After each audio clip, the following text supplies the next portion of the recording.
क्या आपने कभी सोचा है क्रिसमस ट्री सिर्फ सजावट क्यों नहीं है और यीशु का जन्मदिन 25 दिसंबर ही क्यों मनाया जाता है, जबकि बाइबल में इस तारीख का कहीं जिक्र नहीं है। आज हम इतिहास, आत्मा और अदृश्य संसार के उस रहस्य को खोलेंगे जिसे करोड़ों लोग मनाते हैं, लेकिन बहुत कम लोग समझते हैं। अंत तक बने रहिए, क्योंकि यह वीडियो आपके क्रिसमस को हमेशा के लिए बदल सकता है। 8. इंसान प्रतीकों से क्यों जुड़ा है? जब से इंसान ने परमेश्वर को खोजा है, वह प्रतीकों या सिंबल्स के जरिए सच्चाई को समझने की कोशिश करता आया है। बेदी, दीपक, तारे और पेड़। परमेश्वर ने भी प्रतीकों का उपयोग किया। अदन की वाटिका में जीवन का वृक्ष, जलती हुई झाड़ी, मंदिर का दीपस्तंभ। इसलिए सवाल यह नहीं है कि क्या क्रिसमस के प्रतीक गलत हैं?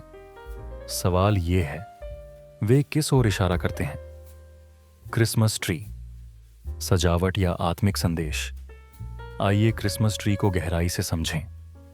सदाबहार पेड़ यानी एवरग्रीन। यह पेड़ सर्दी में भी हरा रहता है। आत्मिक अर्थ: मृत्यु के बीच जीवन, निराशा के बीच आशा। यीशु ने कहा, मैं पुनरुत्थान और जीवन हूं। 2 पेड़ और क्रूस का रहस्य: अदन में इंसान एक पेड़ के कारण गिरा। कलवरी पर इंसान को एक पेड़, क्रूस के द्वारा छुड़ाया गया।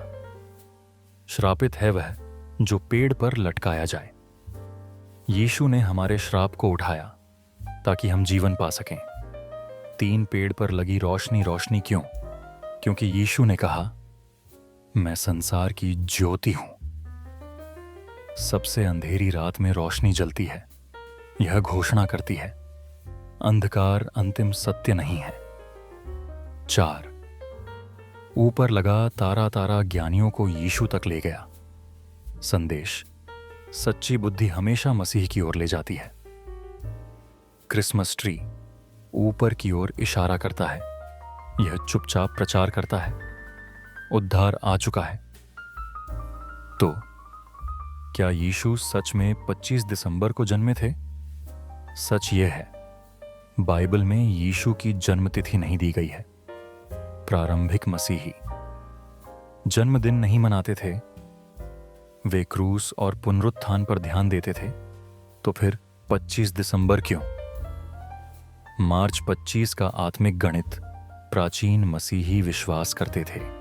महान भविष्यद्वक्ता उसी तारीख को मरते हैं जिस तारीख को वे गर्भ में आए। परंपरा के अनुसार यीशु की क्रूस मृत्यु 25 मार्च, इसीलिए गर्भधारण 25 मार्च। अब 9 महीने जोड़िए। 25 दिसंबर ये तारीख शरीर की नहीं, सच्चाई की घोषणा थी। असल में रोमी पर्व और सोल इन्विक्टस 25 दिसंबर के आसपास रोमी लोग मनाते थे।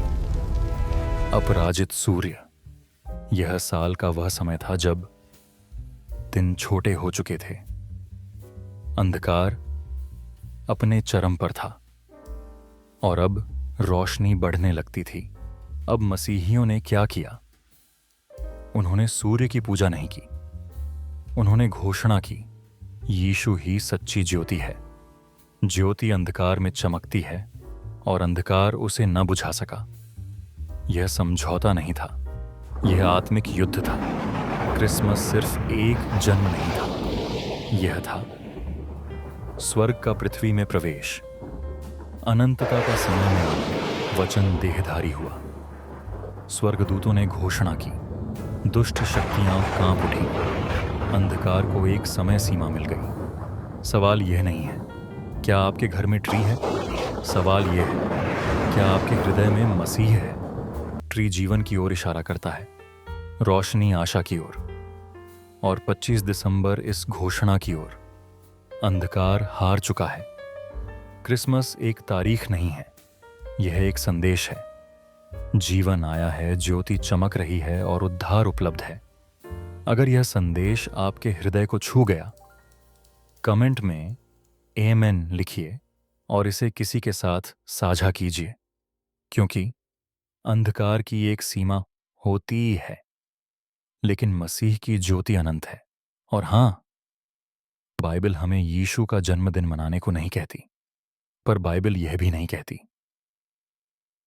चर्च की सालगिरह मनाओ, पास्टर की सराहना करो, विवाह की वर्षगांठ मनाओ। लेकिन हम मनाते हैं क्योंकि धन्यवाद पाप नहीं है। हर बात में धन्यवाद करो।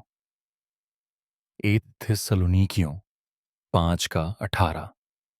यदि यीशु का जन्म स्मरण करने से परमेश्वर की महिमा होती है और सुसमाचार फैलता है, तो वह गलत कैसे हो सकता है?